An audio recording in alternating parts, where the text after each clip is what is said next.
Halo teman-teman, selamat datang kembali di channel Nilaku. Untuk teman-teman yang baru pertama kali melihat dan menemukan channel ini, jangan lupa untuk diklik like dan subscribe, dan terus dukung channel ini agar bisa berkembang lebih baik lagi dari waktu ke waktu dan dapat secara konsisten memberikan informasi seputar budidaya ikan nila.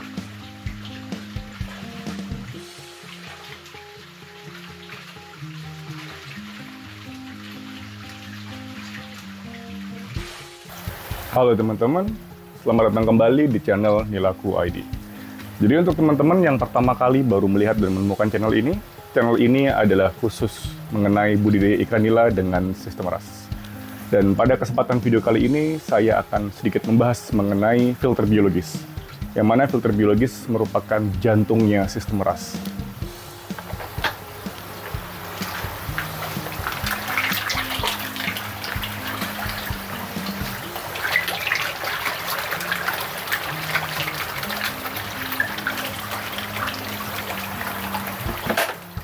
Filter biologis di sistem RAS memiliki peranan sangat penting. Itulah kenapa dia disebut sebagai jantungnya sistem RAS.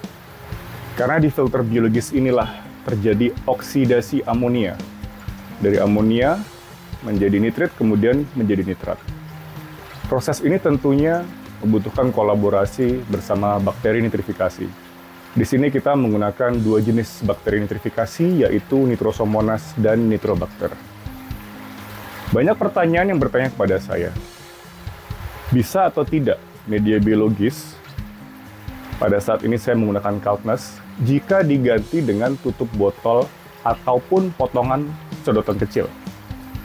Jadi sebelum ke sana, saya ingin memberikan sedikit gambaran terlebih dahulu. Jadi sebetulnya Kaltnesh di sini, ini berfungsi sebagai rumah bakteri. Rumah bakteri ini memiliki satuan ukuran, yang mana ukuran ini luasnya merupakan luas yang bisa ditempat tinggali oleh bakteri nitrifikasi tersebut untuk hidup, berkoloni, dan berkembang biak di sini. Oleh karena itu, media biologis jika dibiarkan semakin lama, dia akan semakin matang, karena dia terus bereproduksi, terus menciptakan regenerasi-regenerasi berikutnya. Dari situ kita memiliki kesimpulan bahwa kita harus bisa menyediakan sebuah rumah untuk bakteri yang layak huni dan yang sangat luas, supaya jumlah bakteri nitrifikasinya yang hidup di media biologis ini dapat banyak yang bisa ditampung. Untuk Kaltnesh K1+, ukuran luasan tempat tinggal bakteri itu satuan pengukurannya adalah SSA atau Specific Surface Area. Kaltnesh K1+ memiliki nilai SSA hingga 1.200 meter persegi setiap kubiknya. Jadi ini sangat luas.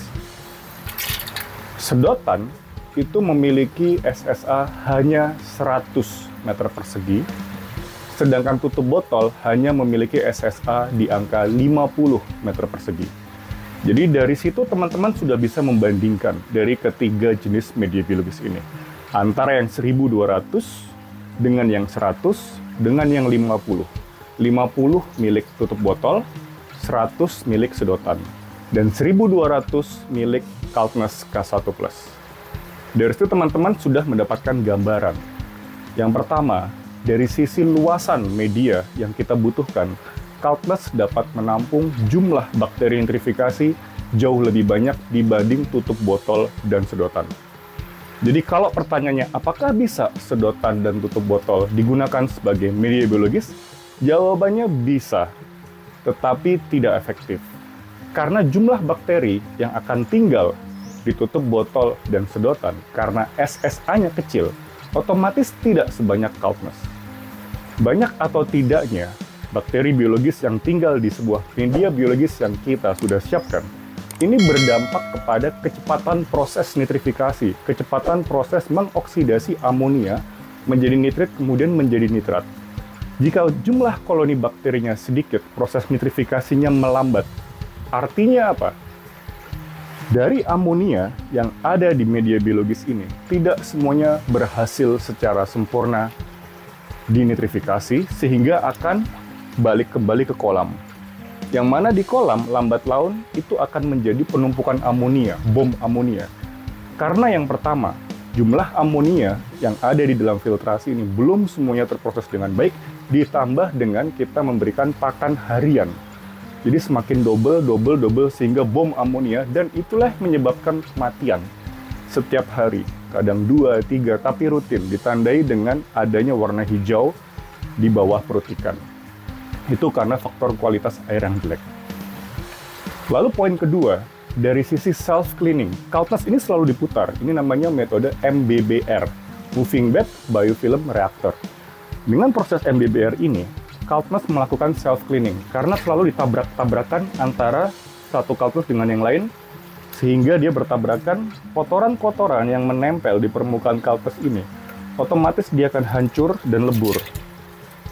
Sehingga lapisan biofilm di sini murni bisa ditinggali oleh bakteri. Kalau tidak ada self-cleaning, permukaan ini lama-lama akan tertumpuk oleh kotoran, yang mana itu akan mengusir tempat tinggal bakteri tersebut. Sehingga bakteri tidak bisa lagi tinggal di situ, karena tempat tinggalnya diisi oleh kotoran.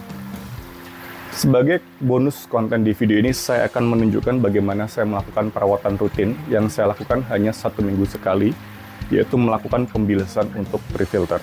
Jadi dari semua drum yang ada di sini, itu yang rutin saya bersihkan 1 minggu sekali hanya satu, yaitu pre-filter yang paling depan. Karena disinilah kotoran pertama kali tertangkap dan mengendap di bagian paling dasar. Caranya simpel, kita cabut pompa airnya,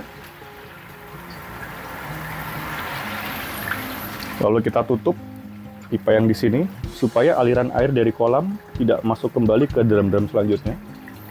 Lalu kita buka stop keran bagian bawah. Kemudian tutup covernya kita buka.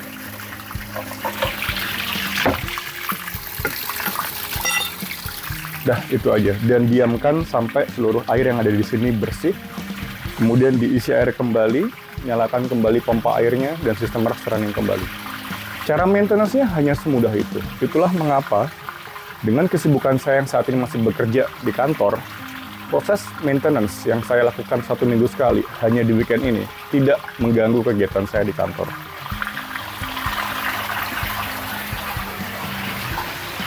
Sedikit informasi tambahan juga, jadi 1 kolam ini, 2 kolam ini tadinya sudah habis. Ini adalah bibit baru yang ditebar kira-kira 2 atau 3 mingguan yang lalu dengan ukuran 3 jari. Ya, ini kita kasih pakan dulu, belum makan pagi.